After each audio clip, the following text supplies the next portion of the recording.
I was trying to find certainty in something that I couldn't be certain of. And this was keeping me stuck in a cycle of insecurity and anxiety.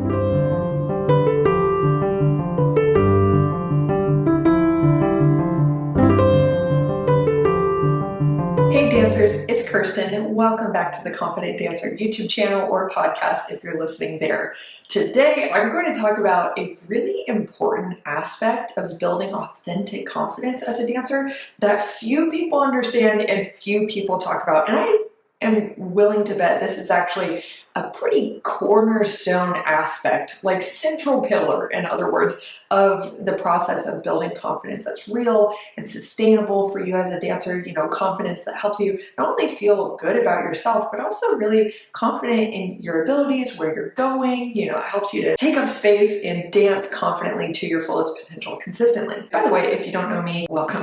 Welcome to this channel. I'm a high-performance mindset coach for dancers, and I specialize in helping dancers overcome the mental blocks that often stop us from performing to our fullest potential, and especially they stop us from feeling good about ourselves and enjoying our journey. So I'm talking about self-doubt, various insecurities, performance anxiety, perfectionism, comparison. So if you're struggling with any of those things, you're definitely in the right place. And also, if you've been enjoying my free content and you want that extra support to really build confidence and be able to perform to your fullest potential consistently by working through those mental challenges that have maybe been holding you back, then definitely click the link below. Visit my website, theconfidentdancer.com, and you can learn more about my coaching services there. So without further ado, let's move on into the rest of the video. So the idea I really want to share today about the often misunderstood, most important factor of building confidence is that we need to actually question and become aware of what is it that we have been trying to place our confidence in. This is something that in my own journey definitely went unquestioned for years. I'll speak more about my own struggle with performance anxiety. That was a really big part of my journey. And so to illustrate this concept, a big factor of what was creating so much anxiety for me in performance settings, whether that be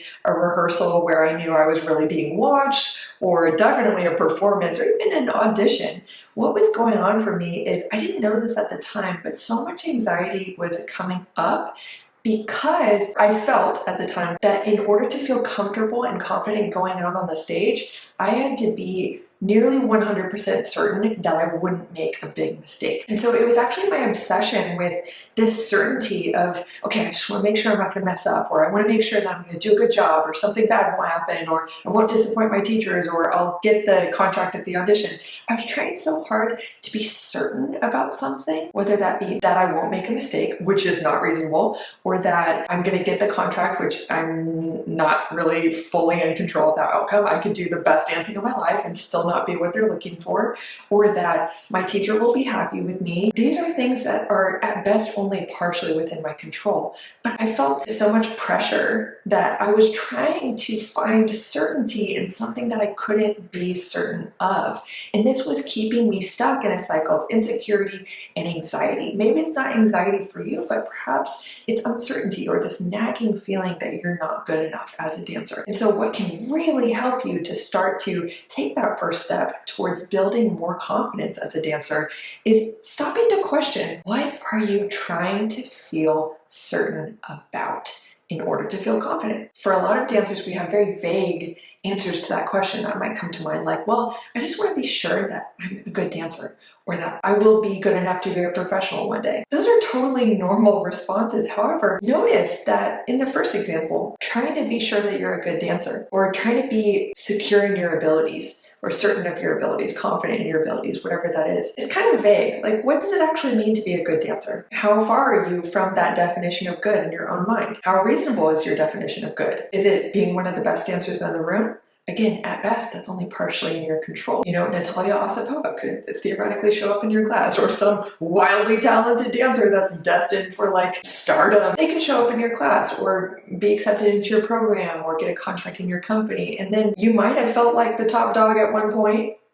but then they show up and what your confidence goes with it. For a lot of dancers, our confidence is shaken by a comment from a teacher or another dancer getting the results that we want, or feeling like they're better than us, whatever that is. And so if you find that external circumstances are often shaking your confidence, which by the way, it's normal, no one is perfect. I teach all this stuff about confidence. I'm not perfect. However, if you notice that you feel consistently this nagging sense of insecurity, or that your confidence kind of is like this yo-yo experience where you're on this emotional roller coaster of high highs and low lows, then that's a sign that maybe you're trying to find your confidence in something that's not either entirely certain or within your control. So what are a few examples of things that are within your control that you can start to place your confidence in order to have more sustainable confidence?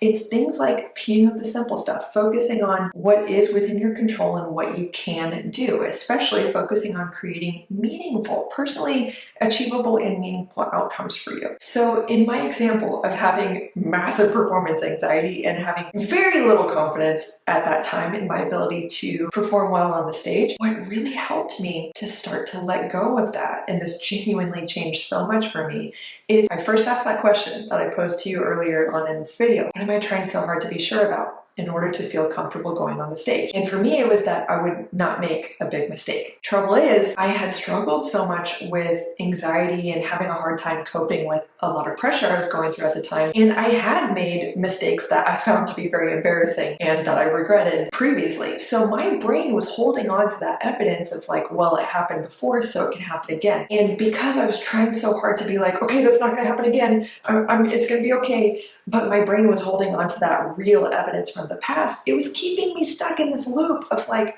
I was trying to be sure about something I couldn't be sure about. So instead, when I actually recognized like, oh, I cannot reasonably be sure about this idea that I won't make any mistakes. So what if I stopped obsessing over not making any mistakes and instead focused on, and this was such a simple shift, but it really worked for me. I teach it to a lot of clients, is let's work on your relationship with mistakes. I started to actually practice getting good at recovering from mistakes. I started to discover specific actionable strategies I would use to recover quickly from mistakes so that they didn't derail me. So then I started to place my confidence in, this sounds weird, but I was like, I know I'm gonna probably make mistakes. I probably will, but here's what I can do if that happens. That was so much more rooted in reality for me that ironically, it helped me make fewer mistakes because I was tapping into a state of confidence and the anxiety started to slowly melt away so that it was just replaced with normal nervousness, a normal level of adrenaline pumping through my system, which by the way is good. It's your body and brain trying to help you prepare and focus for this short-term burst of energy for this important event that's up ahead of you. That changed so much. So whatever that is for you, there are so many different things you can start to place your confidence in, you can be sure about. And by little, identifying what you're trying to be sure about that you can't, letting that go and replacing it with something that you can be sure about, that is a huge building block to confidence. Now, I just gave you something that I know if you practice that, it will change your life. It's simple, but it works. Now, there's so many other factors to building confidence that I could sit here all day and talk to you about. It's definitely something I work in my paid programs with dancers to help them really build that confidence. There, like I said, a lot of different aspects to it and a lot of different things as well that hold dancers back from really feeling as confident as they want to feel. If this is something you'd still like support with, definitely, again, reach out. Confidence is something that I think a lot of dancers actually underestimate how much it can do for them. And I've noticed that with a solid, healthy, confident mindset, dancers not only perform better, but they enjoy their journey more and their mental well-being really increases. So I've seen dancers I've worked with actually get comments from teachers within a few weeks of working together like, man, you're different, what changed? Or, oh my gosh, like classmates saying, you're really on fire, dang, like what changed? So I just say that to share, like don't underestimate what confidence can do for you, even if you think, oh no, I'm generally confident, I'm generally good in that department. Well, I'm sure you clicked on this video for a reason, but prioritizing, learning to tap into a confident state of mind can absolutely make a difference in your ability to dance even better, and definitely it makes a difference in how much you enjoy your journey. So you're worth it. your journey is worth it. Definitely prioritize it. Thank you so much for watching this video. Definitely let me know what you think in the comments. Let me know if this surprised you or if this is kind of a new idea for you. You can even share in the comments what you have been trying to place your confidence in and what you would like to start placing your confidence in going forward. Again, thank you for watching, and I'll see you in next week's video. All right, bye.